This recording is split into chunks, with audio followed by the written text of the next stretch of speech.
Divine Intimacy, Meditation 137 for Holy Thursday. The Gift of Love. Place yourself in the presence of God.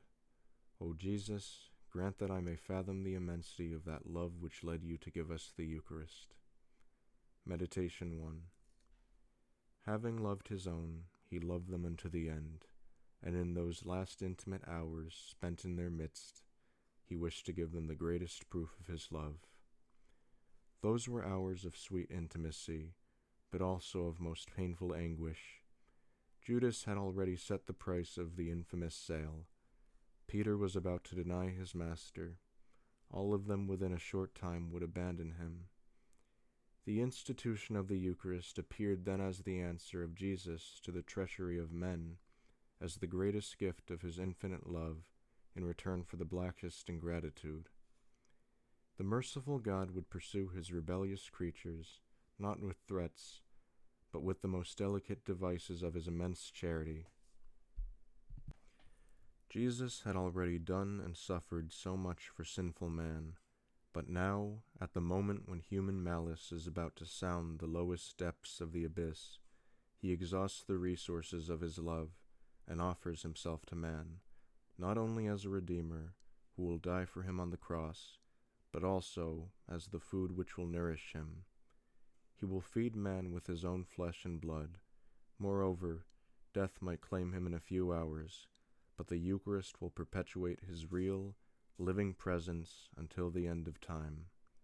O you who are so mad about your creature, exclaimed St. Catherine of Siena, true God and true man, you have left yourself wholly to us, as food, so that we may not fall through the weariness during our pilgrimage in this life, but will be fortified by you, celestial nourishment.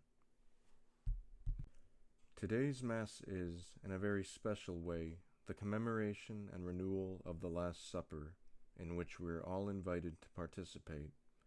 Let us enter the church and gather close around the altar, as if going into the centacle to gather around Jesus. Here we find, as did the apostles at Jerusalem, the Master living in our midst, and he himself, through the person of a minister, will renew once again the great miracle which changes bread and wine into his body and blood, and he will say to us, take and eat, take and drink. It was Jesus himself who made the arrangements for the Last Supper, choosing a large room and bidding the apostles to prepare for it suitably. Our hearts, dilated and made spacious by love, must also be a large centacle, where Jesus may come and worthily celebrate his Pasch. Meditation 2.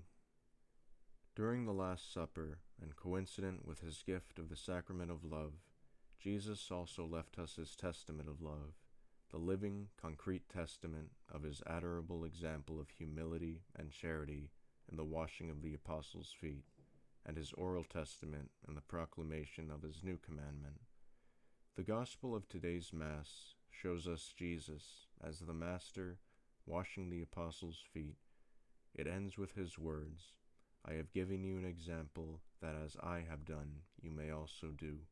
It is an urgent invitation to that fraternal charity which should be the fruit of union with Jesus, the fruit of our Eucharistic communion. He mentioned in it precise words at the Last Supper, a new commandment I give unto you, that you love one another, as I have loved you, that you also love one another. The Master, who gave his life for the salvation of his own, tells us that our love is incomplete if we cannot sacrifice ourselves generously for others. His new commandment, which makes the love of Jesus himself the measure of our fraternal love, opens up unlimited horizons for the exercise of charity, for it means charity without limits. If there is a limit, it is that of giving, like the Master, one's life for others. For greater love than this no man hath, that a man lay down his life for his friends. Jesus revealed to us the perfection of fraternal charity on the same evening that he instituted the Eucharist, as if to indicate that such perfection should be both the fruit of the sacrament of the Eucharist and our response to this great gift. If we cannot imitate the love of Jesus by giving our body as food to our brethren, we can imitate him at least by giving them loving assistance, not only in agreeable circumstances, but also in difficult and disagreeable ones.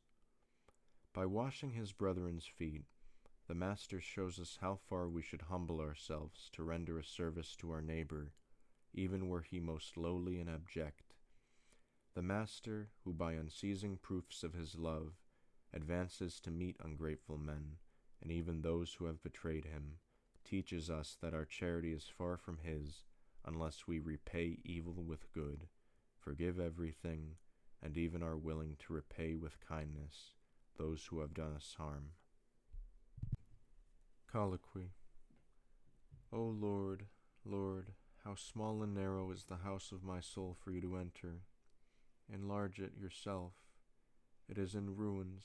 Repair it.